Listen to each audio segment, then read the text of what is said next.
ক্রিকেটে দক্ষিণ আফ্রিকার নাম উঠলে একটাই শব্দ মাথায় আসে, সেটা হলো চোকার্স। আর হবে নাই বা কেন? বড় মঞ্চে গিয়ে বারবার মুখ থুবড়ে পড়ার ইতিহাস যেন দক্ষিণ আফ্রিকা ক্রিকেটের সঙ্গে ওতপ্রোতভাবে জড়িয়ে গেছে। কিন্তু শুনলে অবাক হবেন, এই দক্ষিণ আফ্রিকা ক্রিকেট দল বিগত 1.5 বছরের মধ্যে 5টা আইসিসি টুর্নামেন্টের ফাইনালে উঠেছে। হ্যাঁ, ঠিকই শুনেছেন।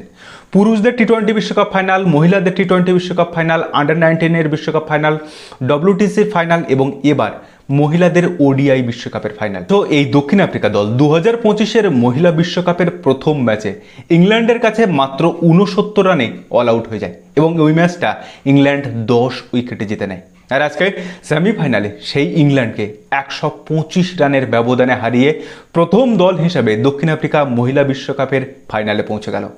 লরা উলভেটের 169 রানের অনবদ্য ইনিংস এবং বল হাতে মারিজানা ক্যাপের 5 উইকেট দক্ষিণ আফ্রিকাকে এই বিপুল ব্যবধানে জয় দিতে সাহায্য করেছে। তো তারা যেন বিশ্ব ক্রিকেটকে বলতে শুরু করেছে, দ্য টাইম হ্যাজ চেঞ্জ।